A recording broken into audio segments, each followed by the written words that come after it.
¿Ya conoces las publicaciones del Centro Olof Palme? Te invitamos a conocer México y las operaciones de mantenimiento de la paz de las Naciones Unidas en el siglo XXI, retos y oportunidades.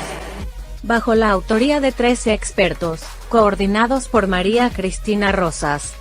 En esta obra aprenderás qué es el mantenimiento de la paz, la experiencia de Canadá, Turquía y China en el mantenimiento de la paz, qué son las operaciones de mantenimiento de la paz conjuntas, así como la relación entre las operaciones de mantenimiento de la paz y la delincuencia, la policía y el género, entre muchos temas más. Adquiere ya, México y las operaciones de mantenimiento de la paz de las Naciones Unidas en el siglo XXI, retos y oportunidades. Envíanos un mensaje a través de nuestras redes sociales para adquirir esta y otras obras del Centro Olof Palme México. Contáctanos hoy mismo.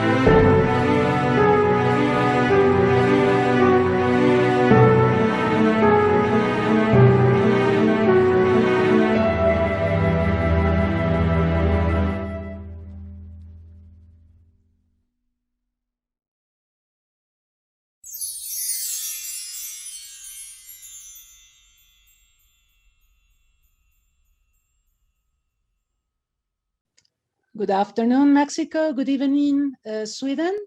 It is a pleasure to welcome you all to a session of an afternoon with this initiative sponsored by the Olof Palme Center to bring you the expert opinions and views of experts in the fields of diplomacy, politics, cultural issues, sports, and such.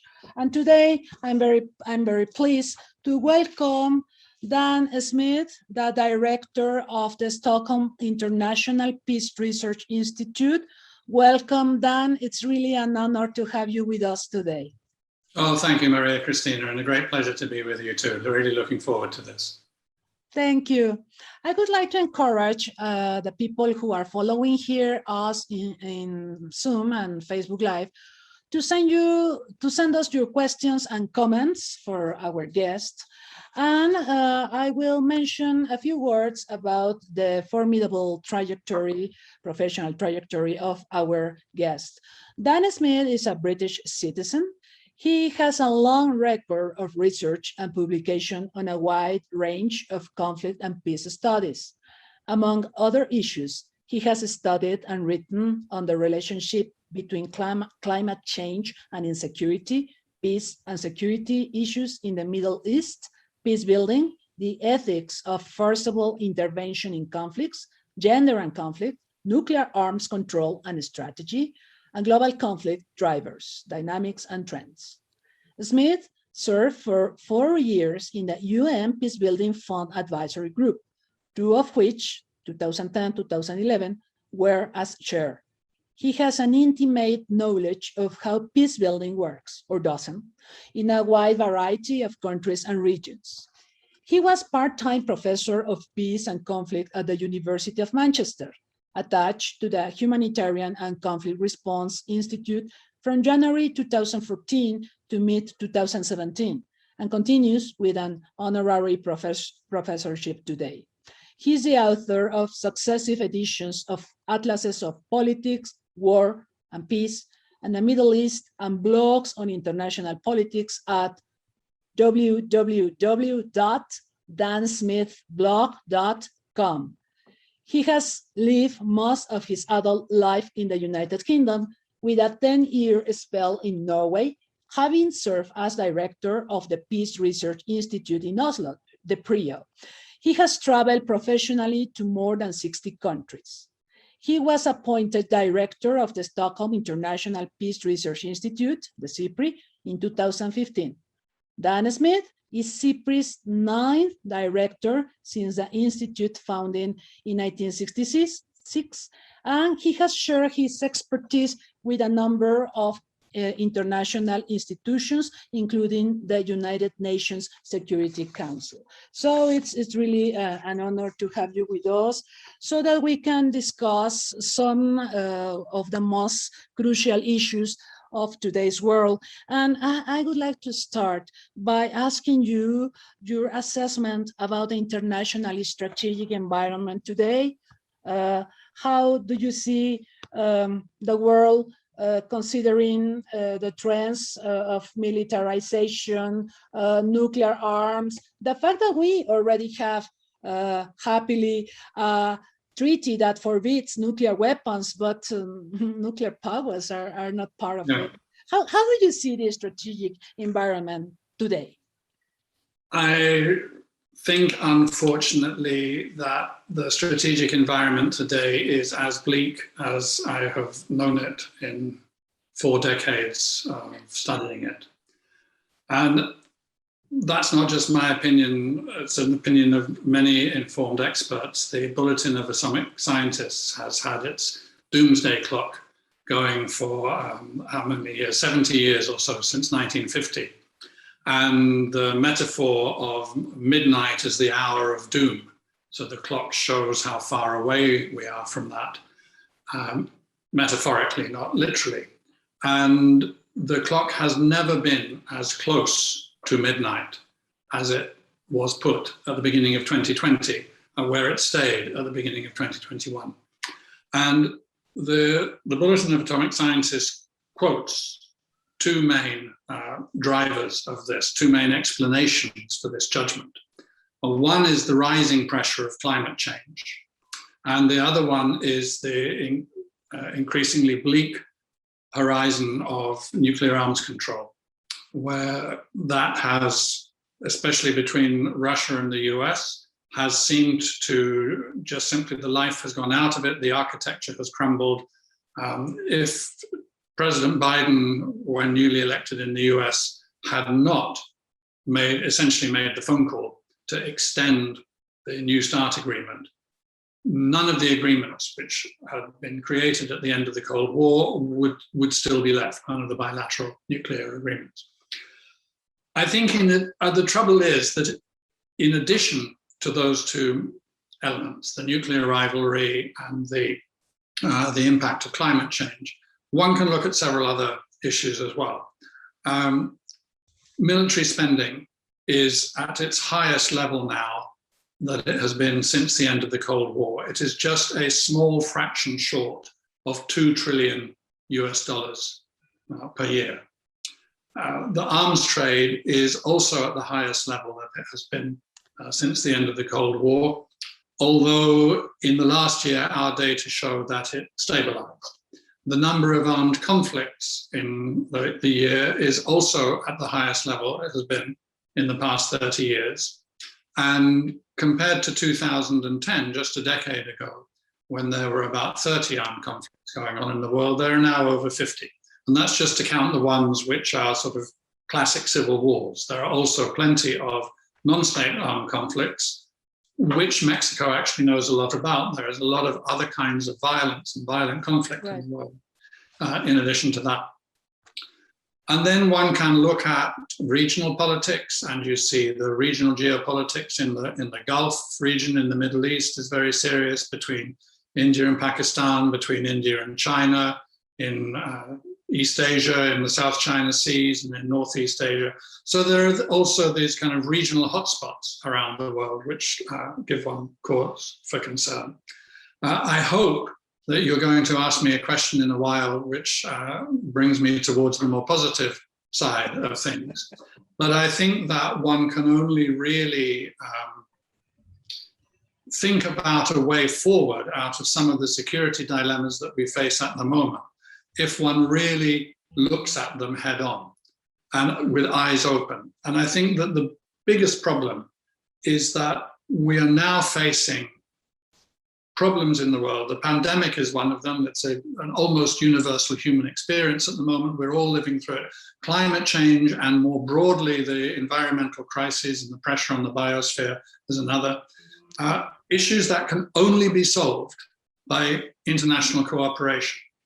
And we have been living in the last few years in an international environment where the big powers seemed very little interested in that cooperation. So yes, we are in a difficult position at the moment. Yes, then I'm going to ask you later about the positive. Please make sure you make room for the optimism. Certainly. But you just touch a number of issues that lead us to the conclusion that this crisis of multilateral institutions has a lot to do with it.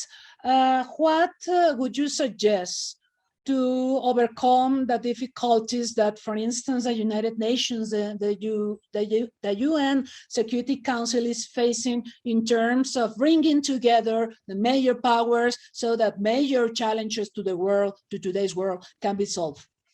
Well, I think there's a little bit of a paradox here, because the United Nations, as we know, is two things. It's both a group of member states, yes, right? And the relations between the states, the governed the states, interstate relations have always been by issues of power and self-interest and so on. And then it is also a set of institutions, of agencies that express an aspiration for a peaceful and cooperative world. One of the interesting things in the last few years is that while let's say the instinct for cooperation amongst the big powers has been declining, the UN institutions have in some ways been getting stronger. Many of them, I think, show signs of being increasingly well led. The UN organization as a whole, under the current Secretary General, I think is quite dynamic and well led. He has pushed towards issues of disarmament, addressing climate change properly, cooperating in response to the pandemic. So we have all of the institutional framework there. There are many things about those agencies that organization, which is very cumbersome and very inefficient. And anybody who deals with it closely tends to, be tugging at their hair, pulling it out after a little while. But it does function, actually. And it functions on the basis of a lot of positive energy and the input of extraordinary people. So we have that strength on that side, and then we have the relations between the member states, some aspects of which have become highly toxic in the last several years. And of course, what that means and what makes it difficult to discuss in some contexts and difficult to discuss in general terms is this is a political issue. This is an issue of how power is conceived, what its purposes are thought to be. And it's an issue of those who have power and who have access to shaping power. What are they going to do about that? What will the political elites in different countries do? What will the broader political constituency do? What might public movements press for and push for? And at the moment, I think that a lot of the consciousness about this in those countries where there's a possibility to do something about these issues, a lot of the consciousness is quite fragmented. Yes. So that there's an understanding, oh my God, climate change is terrible. Yes, that's bad. And over here, we've got issues of gender discrimination. And here we've got other kinds of social and economic inequalities, which we ought to be addressing. But many of these things on a global level, right, they are requiring the same kind of approach, which is a cooperative one, which is people coming and organizations and governments coming together. So I think in the end, the thing that I would say that is needed is for everybody to prioritize the idea that henceforth, the basis of security and the basis of the possibility of dignified lives across the world, the basis for all good things is cooperation. We live in a highly connected, interactive world, and we'd better start behaving in a way that respects that fact. True.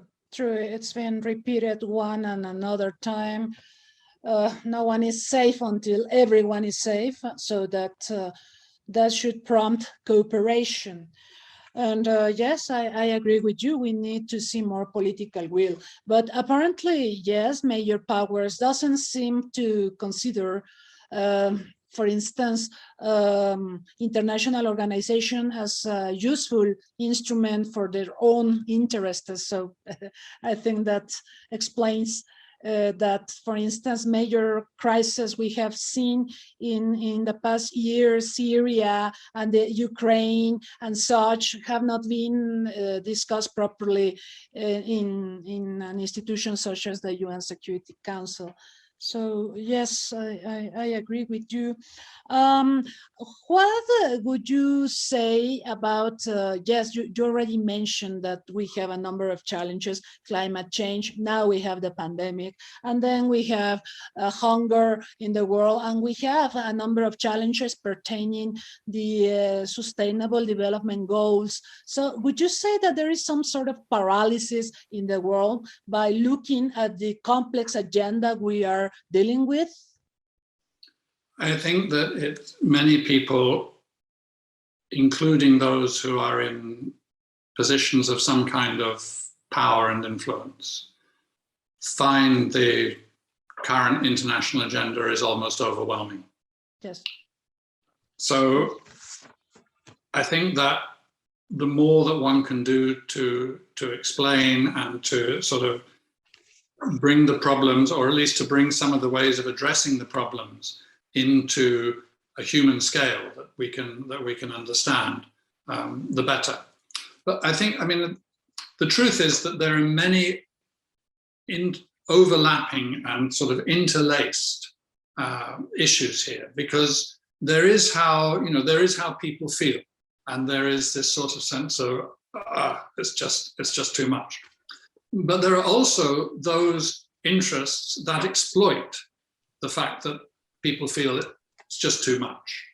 And if you don't pay attention to those groups, those interests, they may be corporate, they may be political, that might be the military-industrial complex in some countries. If you don't pay attention to those kinds of interest groups, then they will always be edging forward, getting a little bit more advantage for themselves, while the good people are kind of puzzling about what to do.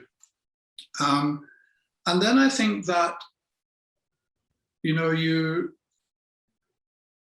take, for example, a government of a small or a medium-sized country, what can it really do? If the US or Russia or China says, no, we'll do this, what can it really do about that? And I think that sometimes there's a failure of imagination that comes about at that point, which sort of feeds an uncertainty of the will. So I think that a lot of what one should be doing in sort of institutions like mine, in research institutes that are studying the problems and are assessing policies and are looking at what works and what doesn't. A lot of what we need is not just kind of hard look at the evidence, although that is a critically important part of it, but we also need an imaginative approach to that. We need to be, that's why dialogue and discussion are such an important part of this. We need to swap ideas. Well, what do you think? I mean, there may well be many more possibilities than experts see, because experts tend to become specialists and to look down a tunnel. But maybe the real possibilities for resolving this problem sit just outside the tunnel, or by talking with another group of experts, or by talking with people who are not experts, but have an awful lot of useful experience. So I think that kind of, we need to acknowledge that these are big problems, and we need to have some humility as we look at them, humility about ourselves and our capacities.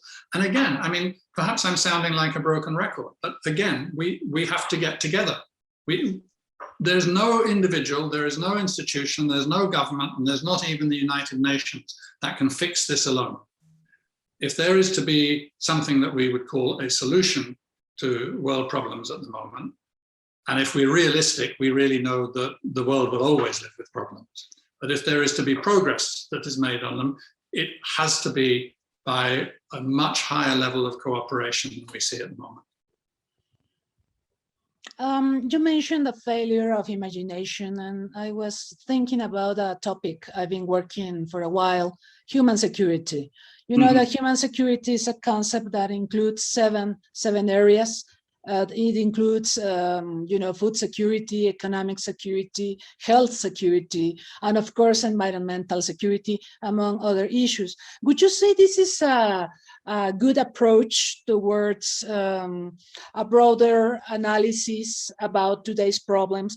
Because I agree with you. We tend to look at the tree, not the forest. And sometimes it is important to see the forest because you can see the context of problems. If you over specialize, well, that may probably not be the best way to approach challenges. What do you think about the human security approach? I've done a lot of work on the concept and the thinking about human security since the idea was first put forward in there's a UN development program, human development report, I think in 1994. Yes. And on the one hand, I think that it was like it opened the door and some fresh air came blowing in, because it said, it's not just about the security of the state. It's about the well-being of people. It's not just about the moment of open warfare or an open military threat and the response to that. It is about what might be the lead up to an armed conflict, but perhaps you can do something about that so that prevents the armed conflict from coming about. And it's about the condition of ordinary people during a violent conflict, and it's about the aftermath of violent conflict. Right. And it is in the end about understanding, this is where the notion of peace building came from, became so important, is that in order to have development, we must build peaceful societies. In order to have peace, we must build societies in which people have the opportunity to develop. This is the thing, this is the interacting, mutually supportive objectives, right? So the concept of human security is, in that sense, very important. I have some reservations about some of the ways in which the concept of human security is used, in which it is very clearly distinguished from state security. So that you have this, there's the traditional thinking about the security of the state, and that is if there's a problem, you deal with it with somebody in a uniform. And over here we have the untraditional thinking about the security of the person. And if there's a problem with that, then you address it in a cooperative, communicative way. But perhaps you're talking about crime. So perhaps you do need people in uniform, they're called police, and perhaps then human security has got to mean that you need to think about how does a police force deal with serious criminal problems in a way that genuinely supports the well-being of all, rather than actually turning additional numbers of the community into criminals by treating them as if they were criminals, which is something we see happening in far too many places in the world, right? Yes. So a part of human security could be an efficient, properly functioning, accountable police force, which might have to use violence at certain times, but would do it with restrictions and with care and with thought and with accountability. Well, you could say the same thing then about the military, because there are places where human security is threatened by forces that can really only be responded to, and people can only be protected against, protected from, by the use of armed force. So I think that posing human security and state security as if they are opposite concepts is a difficult one. And I suppose that in terms of political philosophy, I come out of a liberal tradition which says that the function of the state is, in the ideal, is to support the well-being of the people. Precisely, yes. So the function of the state should be to support human security, and maybe some of the instruments that it might use at some point in that, in proper ways, in accountable ways, are those traditional instruments of security, the armed forces, the police, and so on. So then overall, where I come to in this, Maria Cristina, is to say, I think there is one security sphere. There is a single security sphere. And to use a shorthand, if you're not careful, today's human security problems are tomorrow's hard security issues, and in fact, wars. Take Yemen, right? The background to Saudi Arabia's intervention over the past 5 years, 6 years in Yemen, which has done no good and masses of harm and has caused huge amounts of misery and death and has left 3/4 of the population in extreme food insecurity. Yeah. The background to that is a series of small disputes. It's water shortage, it's water insecurity, it's competition over those resources, it's not being able to handle those competitions and that then become conflicts, those conflicts turn violent, and so on. So they were human security issues in Yemen at one point, which are now hard security questions and a humanitarian tragedy. So it's one security sphere with a whole load of different instruments in there to support people's security. At the extreme, and as little as possible, force, but you need to be prepared for it. At its foundations, and as much as possible, development, education, openness, tolerance, good values, right? And just to go back, because I am a broken record, the whole thing knitted together by cooperation. Absolutely, absolutely.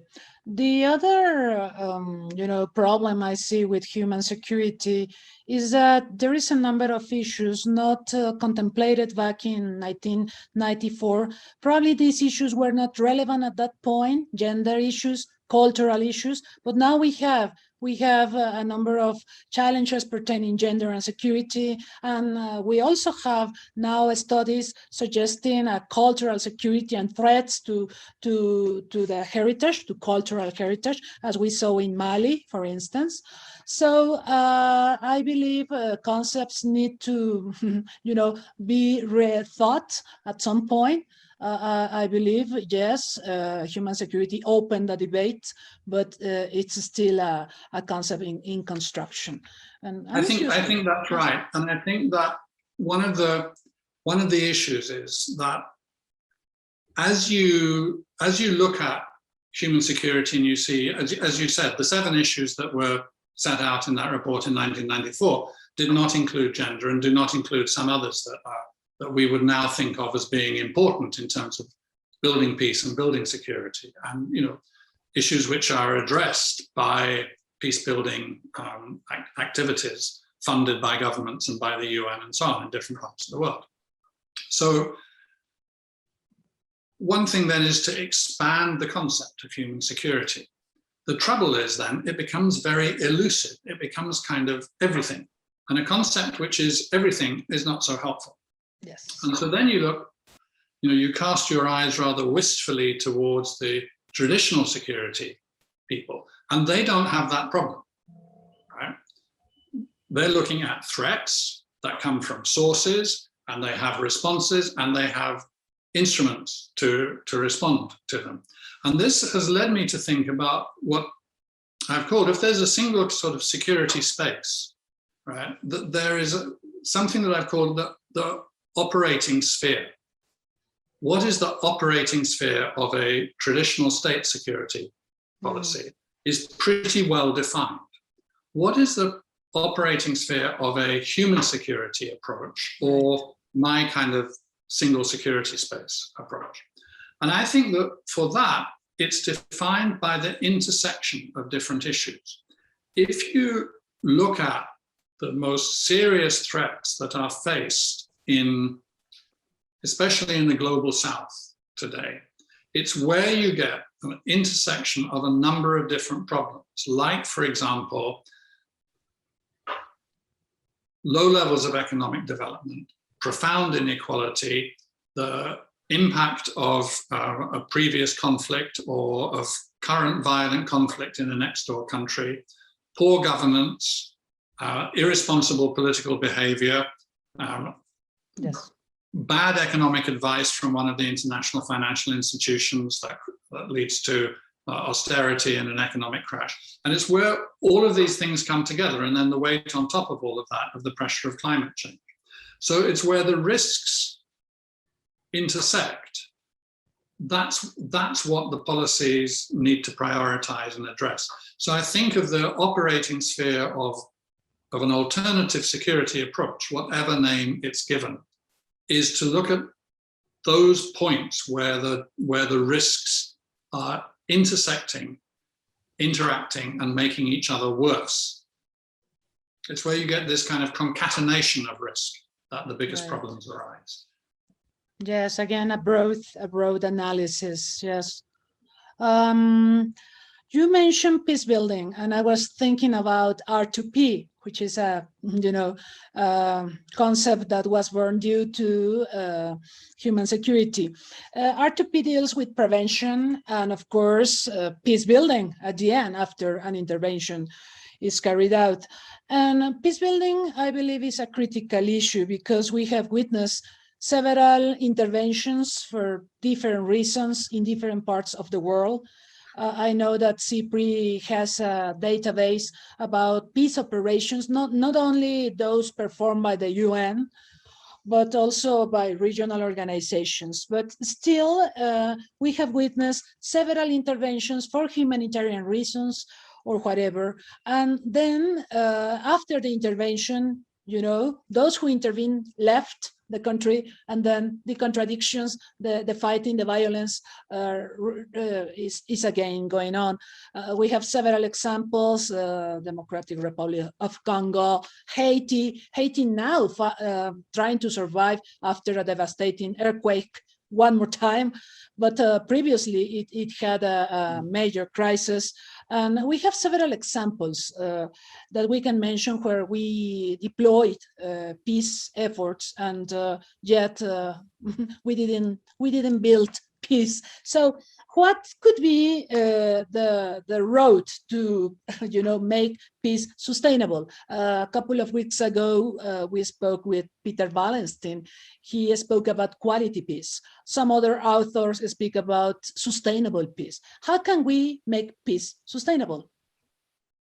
Yeah, I think that the ideal is to aim for what you might call self-sustaining peace. Self-sustaining peace, okay. And that is truly difficult, because through the external intervention, this is perennially the dilemma. Yeah. Through the external intervention, which may be actually very helpful, very supportive, and be the factor that is stabilizing a country, or at least kind of suppressing the problems enough so that people can live normal lives, but it develops a kind of dependency on the external help. It develops a kind of approach to managing the situation rather than transforming it.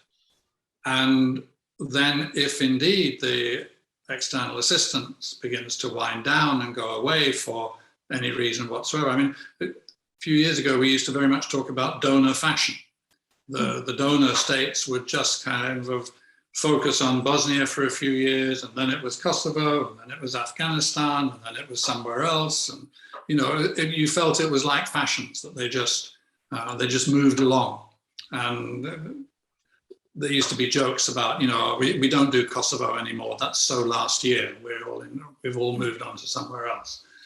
And so whatever the reason is why that external support is withdrawn, at that point, as it begins to wind down and is withdrawn, is there just a return to the old problems, or has something been developed which is self-sustaining after the external support has gone away? I think there are so many examples where you see that the external support perhaps doesn't stay for long enough. Yes. But then you also see places like actually Democratic Republic of Congo, where it stayed for a couple of decades, but it's really hard to see that the Democratic Republic of Congo is has sustainable peace after those 2 decades.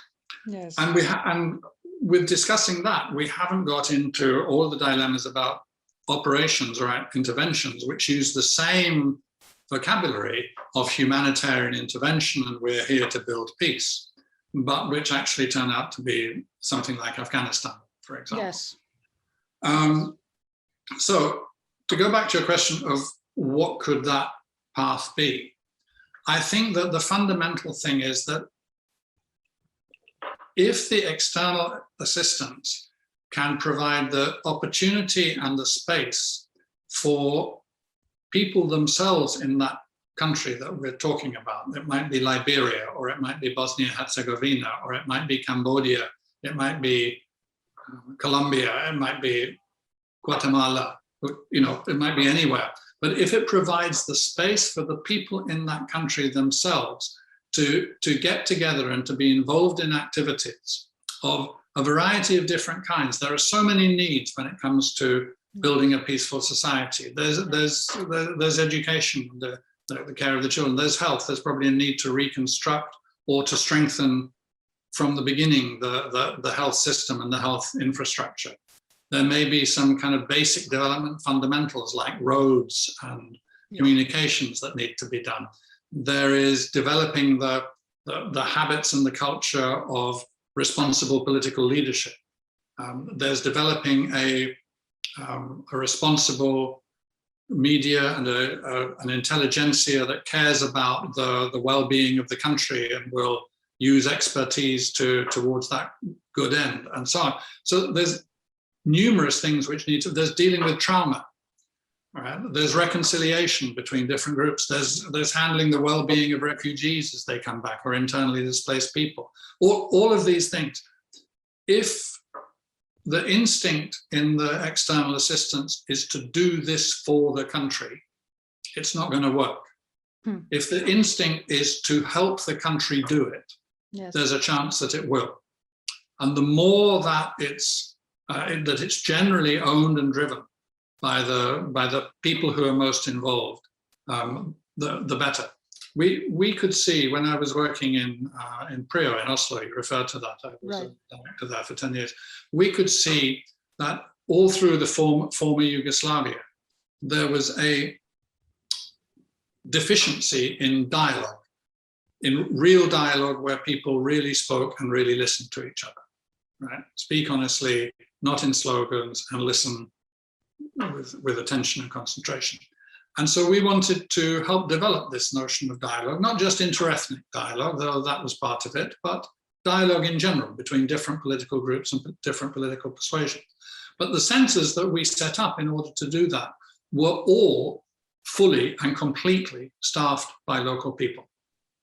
So if we were setting up a center in Skopje in Macedonia, then it was people from Skopje themselves who were running that, who formed the local board, who formed the staff. And we provided support from the outside. And I think that that's a really important approach. And it's an important distinction. Is the external assistance directing what happens? Or is the external assistance supporting what happens? It's sometimes much harder to support than direct, but the chances of it being long-term successful are much higher. So in other words, it would be like the difference between imposing peace and fostering peace. Yes, exactly. That says it much better than I did. I was thinking about Colombia because it's a country that is very, close to Mexico in many ways. And Mexico also supported the peace process. But in Colombia, what I've seen is that at the beginning of the peace process, there was a lot of support coming from the international community.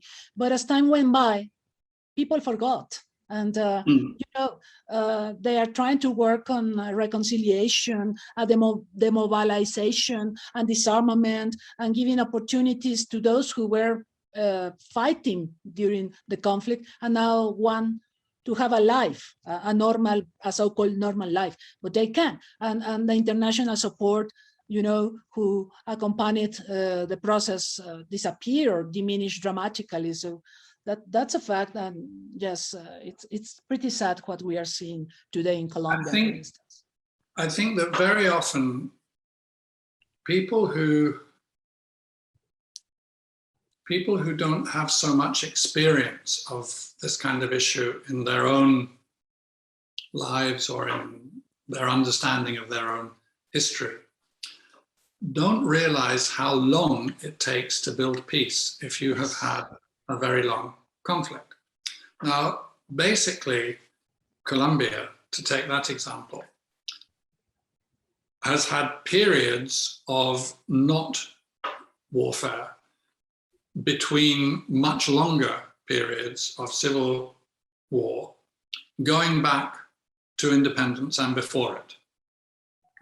And it's one of the depressing things that if you want to look for the cause of each wave of violence as it comes, you simply look for the unresolved issues from the previous wave of violence. Yes, precisely. Yeah. And you could take another example with much lower levels of violence. You could take Northern Ireland. Right? True.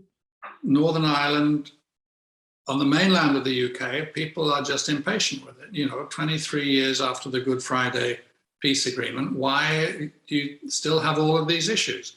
Well, because before the Good Friday peace agreement, there had been basically 800 years of conflict since the English first invaded Ireland in 1190.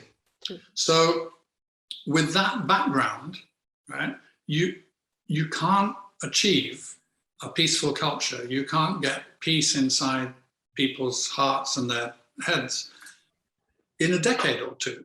It takes time. And one of the things that I think that we see is that this is an age with a lot of impatience. This is an age of urgency. This is the age of now. True. Right? In 2011, the World Bank produced a World Development Report was on development, peace and conflict. And it produced, because it's the World Bank, a very quotable assertion, which I'm not sure what the evidence really is. But, because it's the World Bank, people tend to believe it. To say that for a country to move from the situation of Haiti to the situation of Ghana in West Africa would take on average between 15 and 30 years. And what they were doing with that, what the authors of that report were doing and what the World Bank in approving it was doing was saying, look, you have to stick around. So when was the Colombian peace agreement? Now, remind me, was it 2017, 2018? Yeah, 2017. I mean, 2017. That's a second. That's a half a beat of a heart compared to the time of the Colombian conflict. So yeah, it just takes more time, it takes more persistence, it takes more staying power. And that is a lesson which has been learned in some places, but not in others. I kind of developed a view about this when I was running the peace-building organization based in London, International Alert. And this, including when I was on the UN Peacebuilding Fund, as you mentioned in your introduction. It's very often the high-profile conflicts which get an awful lot of attention from the White House and from Downing Street and from the Élysée in Paris and so on. Right. That's the ones where you will get a huge amount of attention and then the attention will move on to something else. So it was very often more productive in terms of results to be working on the slightly lower profile conflict issues, which were still important. I mean, there were still, thousands of people had killed. We absolutely do not want a war to come back. It's just it hadn't made the headlines in the Washington Post, the New York Times, or the London Times, or whatever. So the ones where great power interests did not get their hands onto the problem so much, but would nonetheless, because this is what USAID or DFID or others, or aid agencies do, they would nonetheless be funding peace-building activities, but you wouldn't have the politicians, you wouldn't have the Prime Minister or the President or the Secretary of State paying close attention to this because they had enough other things to be thinking about. And then in some countries, you could make some real progress. Yes, this is very, very interesting.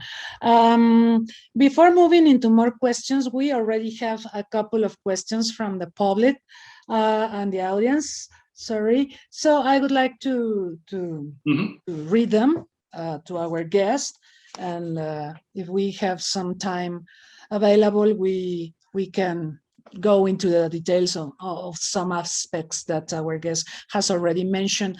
There is the question about how is it working now for CIPRI after working for PRIO? That's good. Yeah. So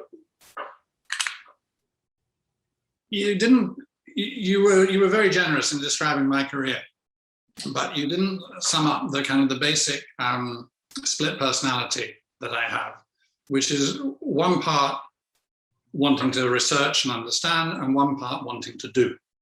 Right. So for me, research ideally is a way of understanding what it is that needs to be done and then pushing that across. So PRIO was and is a more academic research institute than CIPRI is. So when I went to PRIO, I helped to get it engaged in work in the Balkans and in the supporting dialogue between Greece and Turkey, and supporting peace and reconciliation activities in Cyprus, in the Mediterranean.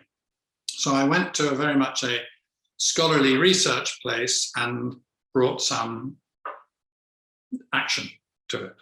And then I went to International Alert, this NGO based in London, international NGO working in 25 different countries, very much a hands-on do-it organization. And I built up its research side. And then now I have gone to CIPRI, and CIPRI in a way is almost a perfect reconciliation of the two halves of my personality, because we are very much, we are a policy think tank. So the research that we do is not just to understand the problem, it is very much aimed at here is the problem and here is what to do about it. We very rarely produce a report that does not have recommendations and action points.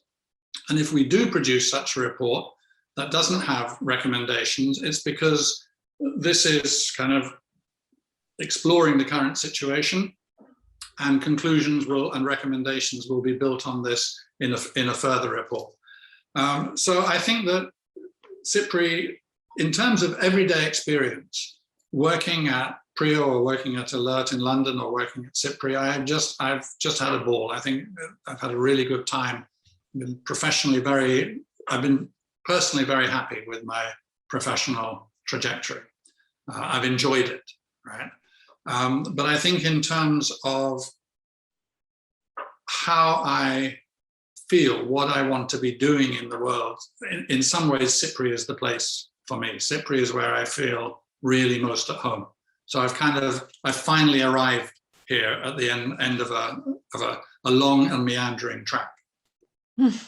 Yes, fascinating. Must be fascinating having worked for all those institutions and now being at CIPRI. It's now 6 years you've been in CIPRI, right?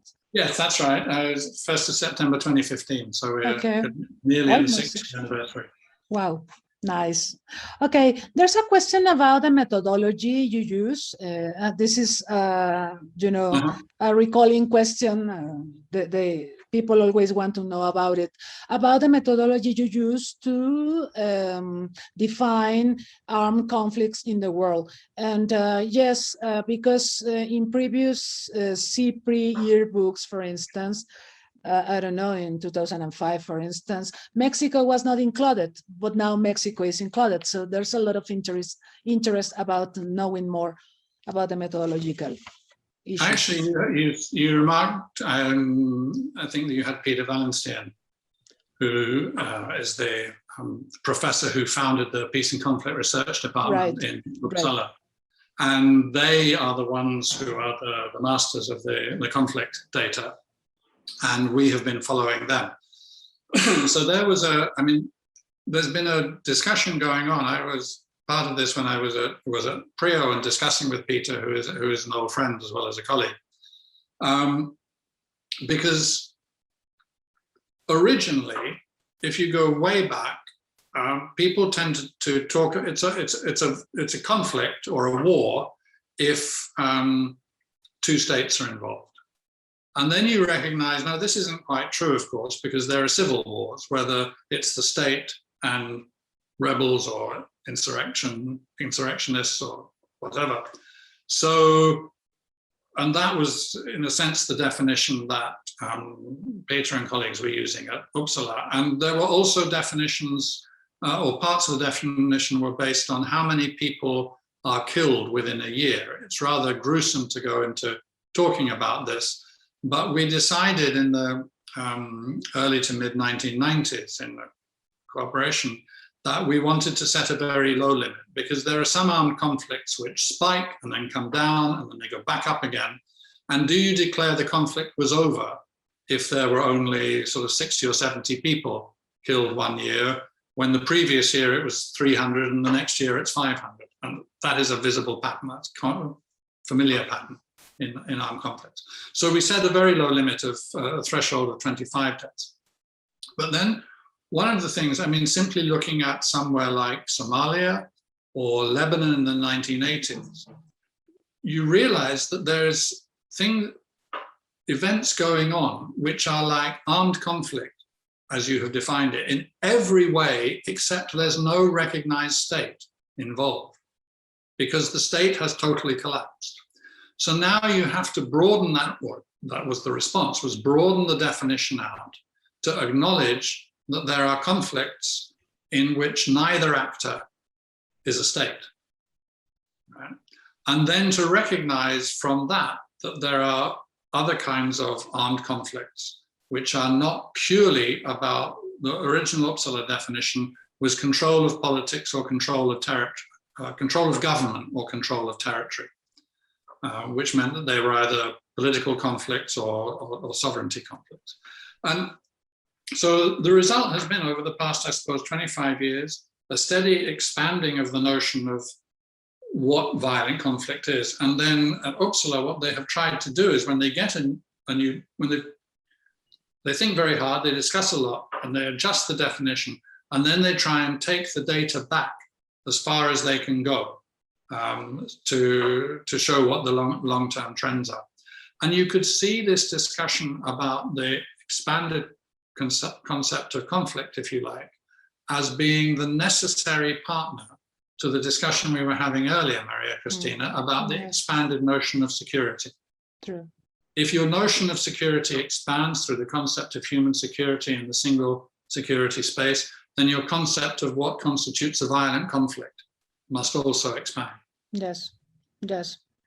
Peter was here and he showed us some graphs and charts. He didn't go into the details about the methodology. We should have probably asked him about that, but you're right. The conflicts change, and yes, the methodology to measure conflicts needs to have adjustments. There's a question here about so-called deployment fatigue on peacekeeping operations. The question is about the initiative by Secretary General Antonio Guterres to create the Action for Peace that seems to be moving more towards political negotiations instead of deployments of peacekeeping operations. What's your take on that? Well, I think that this is a trend which has been going on for a long time. Originally, the blue helmets and the white vehicles were deployed when a ceasefire had been achieved, and their task was simply to monitor that ceasefire. And if the ceasefire came into a peace agreement in which there were some conditions about the border, then the force could stay there for a bit. And apart from that, do nothing, right? So if you look at UN forces in Cyprus, for example, that's basically what they've done. They hold the green line between the Turkish Republic of Northern Cyprus, which is hardly recognized by anybody, and the Republic of Cyprus, which is regarded by most as the legitimate government of the whole island, but only controls 63% of the island's territory. And that green line then, that is the personnel there to hold that line are UN peacekeepers. But I saw once with my own eyes a little bit how this had to expand. I was in Liberia, and I was going to a town up north, a little bit away from Monrovia, the capital. And along the way, we passed a group that was fixing the road. And they had good vehicles, and they were laying new road down. And then I realized these are soldiers. Actually, these are, I could tell by the markings, these are Bangladeshi soldiers who are part of the UN battalion there. And we went to call on the battalion and had a cup of tea with the commander of it. And I said, we saw your people on the road coming along. He said, yeah. He said, first of all, we need good roads. The troops need good roads. Secondly, the Liberians need good roads. And thirdly, this ought to be done by Liberian companies or by international companies with Liberian capital, but it's not. So we just fill in. And I said, how long can you do it? And he said, the budget will run out in about 3 months, and then we'll have to stop doing it until the next year starts, and we get a new budget, and then we carry on again. And so you get in the best conditions, you get a group of soldiers into a place, and then they want to start helping. They want to fix people's roofs, they want to fix people's roads. They may help build a school. They may even, help pick up children in the remote areas and bring them to school and so on.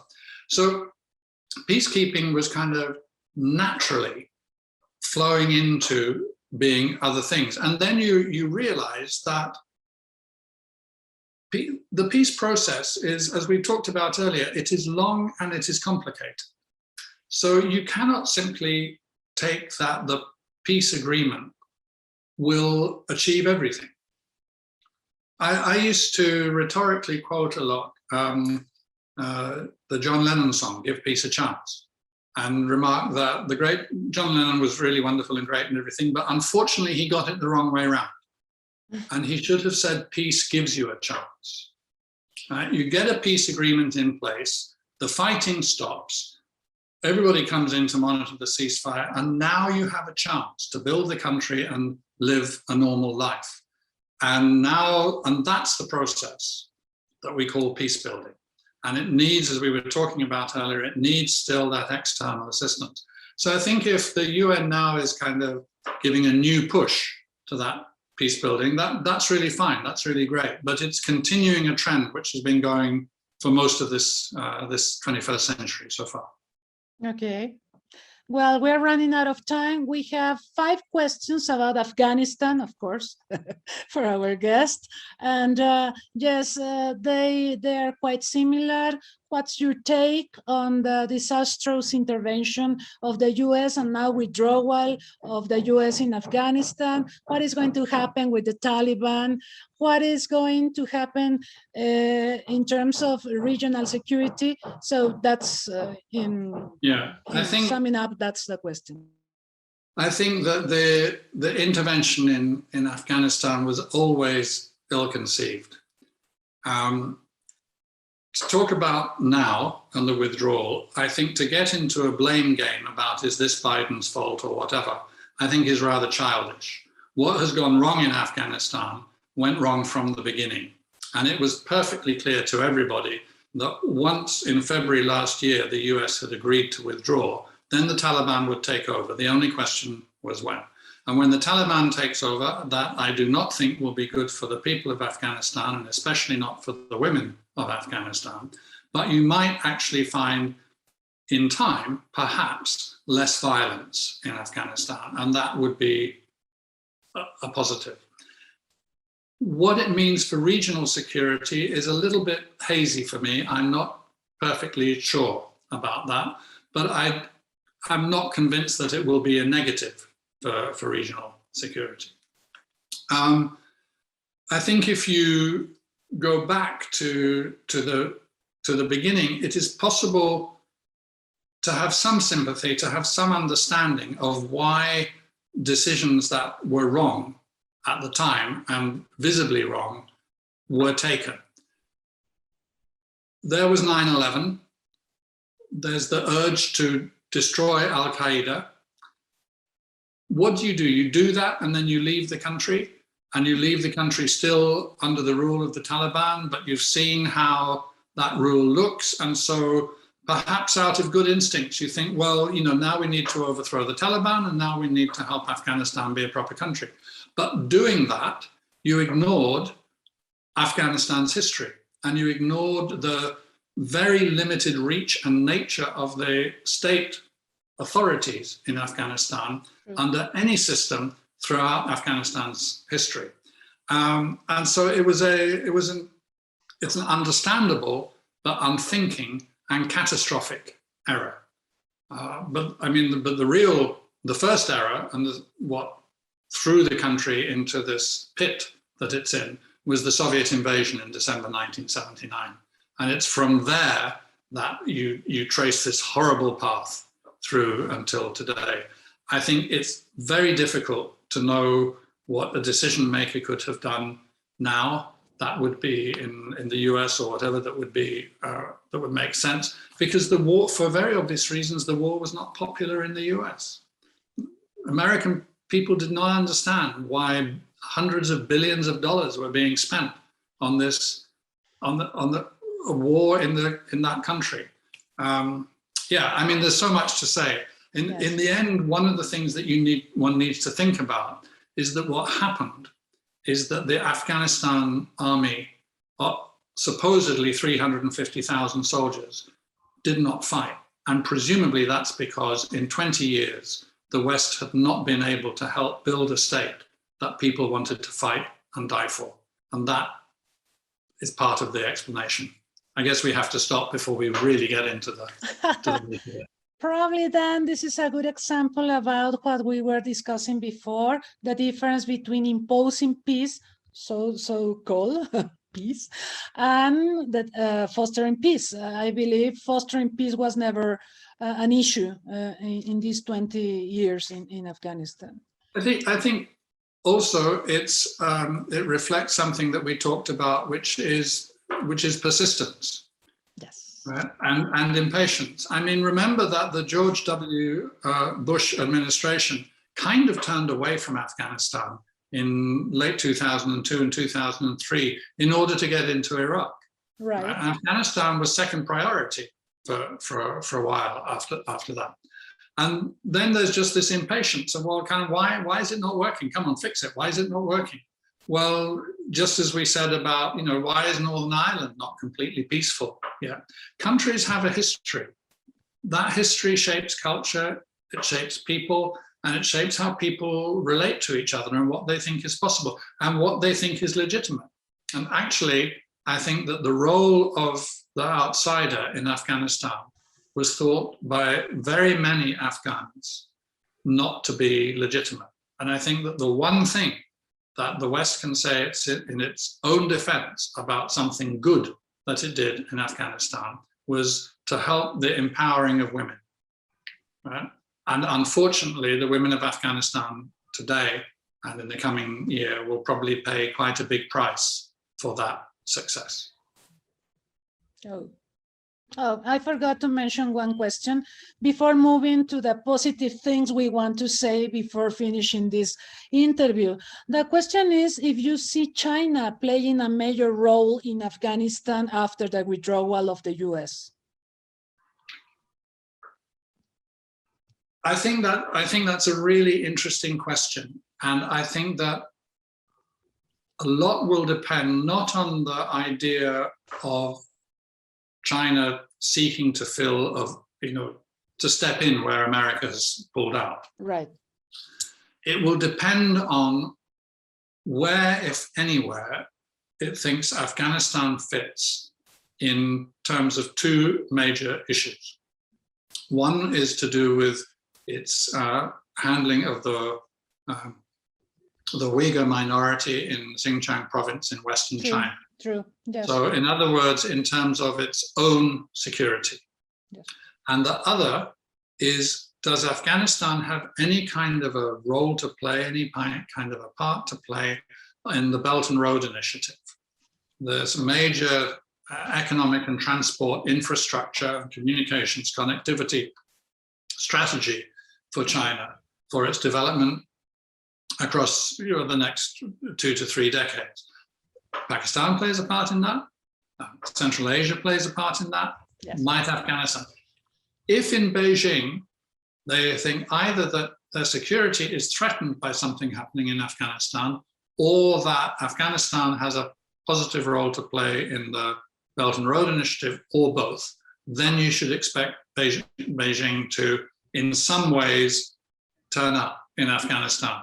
But it won't be because they're seeking to exploit the American absence. Right. It'll just be because they're responding to the situation as they see it at that point. And how they think about that, I don't know.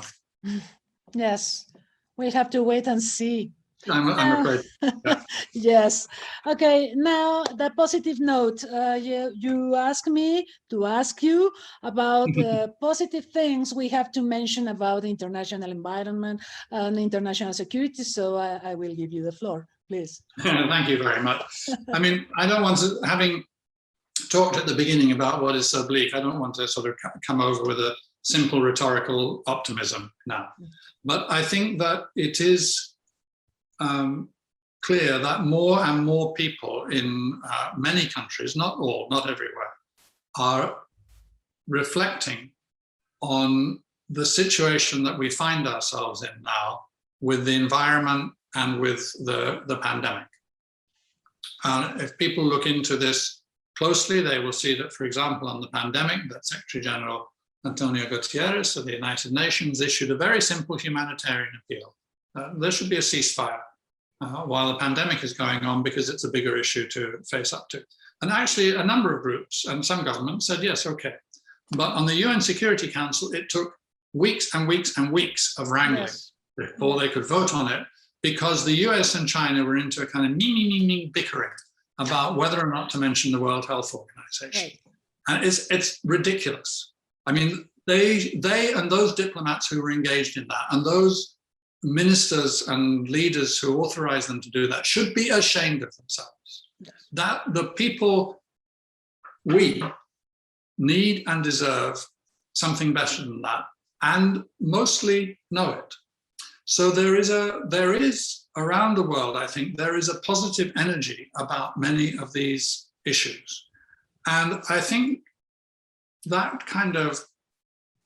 that positive public energy is the thing that can give cause for hope. So I see, for example, the school strike for the future that Greta Thunberg, Fridays for the Future, that Greta Thunberg started just outside the Swedish Parliament here, as being enormously important. Whenever I see that kind of people mobilizing together around those issues, expressing frustration with their politicians, expressing impatience, and looking for positive solutions and things that can be done, I think that's extremely important.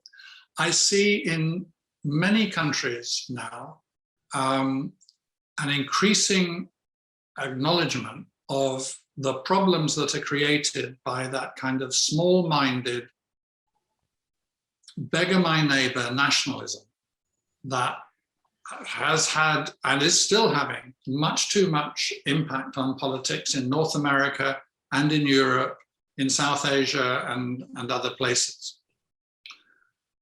But I see a real pushback against that starting. And so I think that is positive.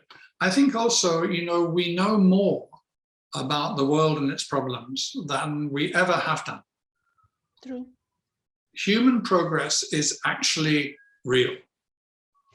More people live longer lives with better health and more chance of a dignified life than ever before.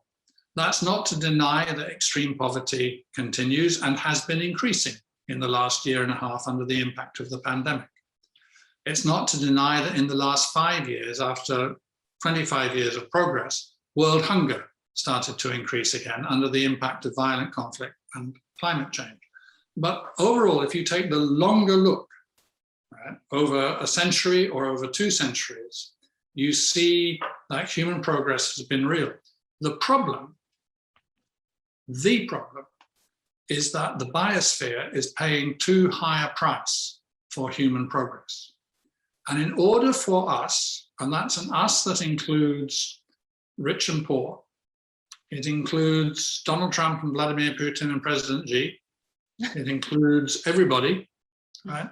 For us to survive and prosper, we need to work out how to stop treating the biosphere, that's all natural life of which we are a part, in the careless and irresponsible way that we have been doing for the past 200 years.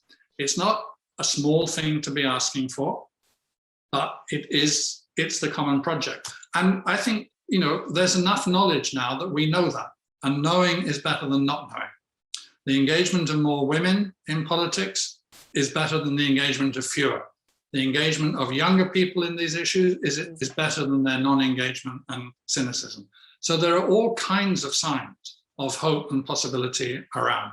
And I won't go further than that. I'll try to keep out of the rhetorical flourish that comes at the end of that. But there are serious grounds for believing that we have the instruments to address our problems. We just have to organize ourselves to do so. I also believe that because of the climate change challenge and the pandemic, I think the role of science is being more valued these days than before. And I think that's important. There's a kind of crisis coming around that, because you have, the role of science is being more valued, is being better understood, and at the same time you have the kind of the pushback against that from the climate skeptics and the anti-vaxxers and so on. Yes. But I think that this is leading to an open discussion about it, so that instead of being able to just kind of, you know, shrug it off, you now have to have the argument. You have to have the discussion. Have you not seen? There are more hurricanes, they are more violent, there are more bushfires, forest fires, yes, crop fires than ever before, at the same time as there are floods. There are much higher temperatures. 19 of the last 20 years are the hottest on record, and so on. I mean, it just goes on and on. The evidence is piling up, and those who would deny the science are on increasingly weaker ground. And I think they can see it, which is why they become a bit more desperate. Yes. Okay. Well, before saying goodbye, would you like to say a few words to the Mexican audiences, thinking about a positive note? Well, I think, I mean, yeah, we were talking before we came on air that, you know, Mexico has its problems, and it has a version of many of the problems that we have been talking about. But it also has an active and a living political tradition, and a tradition of people engaging in these issues. And that's what's required, is a way of doing that, and a language to be doing that in a way that includes as many people as possible, which shows that we are facing the same kinds of problems, and we need then to generate those cooperative solutions. I don't think it is easy in any country, no, but the problems that Mexico faces in making that movement forward are not per definition greater than the problems somewhere else. It's just they are Mexican problems, where in Britain you've got British problems, and in Greece you have the Greek problems, and so on. So I think, you know, it's not for me to say, here's how you should do something, here's what you should do, and here's how you should do it. It is rather to say, look, you know, we share. I think in that sense, I don't want to say that the pandemic has been a good thing, but if I were to look for something positive out of it, it is that we have shared this experience. And whatever the reason for, whatever the root cause of the pandemic was, however it turns out to be, we don't know yet. Right? Yeah. But this kind of event is the kind of event that could happen because of the damage to the biosphere. Yes. It is linked to climate change and to the change in land use. Now, whether this particular pandemic comes from that set of causes or from another one, I don't know yet. But if this pandemic doesn't come from that set of causes, then the next one probably will. So we are united by the experience of the same problem with the same root cause. And that should unite us in the determination to do something about it. Yes, urbanization also, land use and everything is contributing to pandemics. Yes. You know how many people lived in cities at the beginning of the Industrial Revolution? Around the time, the beginning of the Industrial Revolution, just over 200 years ago, the population of the world is estimated to have passed 1 billion. The urban population was thought to be 30 million. Whoa, yes. Yes, so, we are suffering the consequences from a number of decisions, including an unplanned urbanization process in many countries, including China, for instance. Yes, absolutely. I mean, it's kind of, there are places now where there is a turn away from the big city, trying to push various functions to out more broadly in the country, to at least to smaller towns. And that's because the big cities become, just unmanageable spaces. Yes. And yes, I mean, Shanghai is a city that is literally sinking under its own weight. And it is a major financial center. It's a wonderful place to visit in many ways. There's a lot of life there, a lot that's very spectacular.